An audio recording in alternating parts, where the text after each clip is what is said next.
సోదరులకు స్వాగతం. భారత వాతావరణ శాఖ కీలక అప్డేట్ ప్రకటించింది. మే 13వ తేదీ నాటికి నైరుతి రుతుపవనాలు అండమాన్ నికోబార్ దీవుల్లో ప్రవేశించబోతా ఉన్నాయి. అక్కడి నుంచి శ్రీలంక మీదుగా ముందుకు వెళ్ళి కేరళ తీరాన్ని మే 29వ తేదీ కల్లా తాకనున్నాయి.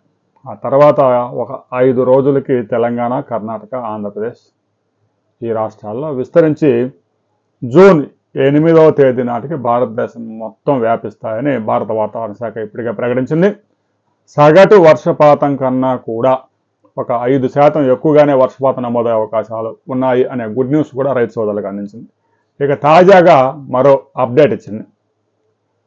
మే నెలలో గత సంవత్సరాల కన్నా విపరీతమైన వేడి, వర్షాలు కూడా అధికంగా ఉండే అవకాశం ఉందని స్పష్టం చేసింది.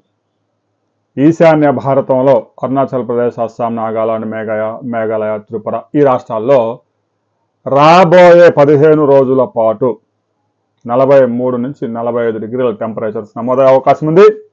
అదేవిధంగా వర్షాలు కూడా అకస్మాత్తుగా పడే అవకాశం ఉంది. ఇక పశ్చిమ బెంగాల్, ఒరిస్సా, ఉత్తరప్రదేశ్, బీహార్ రాష్ట్రాల్లో రాబోయే 2 వారాల పాటు 42.5 డిగ్రీల టెంపరేచర్స్ నమోదయ్యే అవకాశం ఉంది. ఇది సగటు టెంపరేచర్స్ కన్నా కూడా ఎక్కువ. ఇక వర్షాలు కూడా అకస్మాత్తుగా ఒక మోస్తరు వర్షాలు వాతావరణంలో నెలకొనే అనిశ్చిత పరిస్థితి కారణంగా పగలంతా విపరీతమైన ఎండ, సాయంత్రానికి వర్షం పడే అవకాశం ఉంది. ఈ మే నెలలో గతంలో కన్నా భిన్నంగా విపరీతమైన ఎండలు, వర్షాలు కూడా అదే విధంగా వస్తాయి. మే నెలలో దాదాపుగా భారతదేశంలో అనేక రాష్ట్రాల్లో 12 నుంచి 13 రోజుల పాటు జల్లులు పడే అవకాశం ఉందని భారత వాతావరణ శాఖ స్పష్టం చేసింది.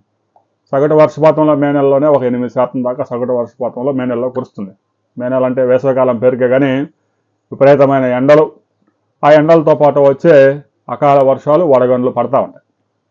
ఇక ఆంధ్రప్రదేశ్ విషయానికి వస్తే రాబోయే 48 అవర్స్ టెంపరేచర్స్ 42.3 నుంచి అక్కడక్కడ 43.1 డిగ్రీ దాకా టచ్ అయ్యే అవకాశం ఉంది.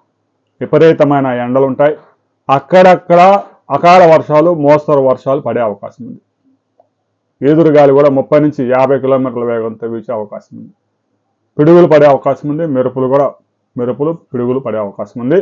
రాబోయే 48 అవర్స్లో రైతు సోదరులు జాగ్రత్తగా ఉండాలి. ముఖ్యంగా వ్యవసాయ పనులు చేసుకునే రైతులు, శ్రామికులు, పొలాల్లో ఉండేవారు వర్షం రాగానే చెట్ల కిందకు పరుగులు తీయవద్దు. గొర్రెల కాపర్లు, పశువుల కాపర్లు జాగ్రత్తగా ఉండాలి. ఎందుకంటే పిడుగుపాటు కారణంగా భారతదేశ వ్యాప్తంగా ప్రతి సంవత్సరం 3,200 మంది ప్రాణాలు కోల్పోతా ఉన్నారు. రైతు సోదరులు జాగ్రత్తగా ఉండండి. రాబోయే 48 అవర్స్లో విపరీతమైన ఎండలు ఉంటాయి. ఎలాంటి పనులున్నా 11 గంటల లోపే చేసుకోవాలి. సాయంత్రం 4 గంటల నుంచి మరలా పనుల్లోకి వెళ్ళిపోవచ్చు అని వ్యవసాయ శాఖ, వాతావరణ శాఖ అధికారులు సూచనలు ఇచ్చారు. రాబోయే 48 అవర్స్లో రాష్ట్రంలో ఎలాంటి వాతావరణ మార్పులు చోటు చేసుకుంటాయి అనే దాని మీద మరో వీడియోలు తెలుసుకుందాం.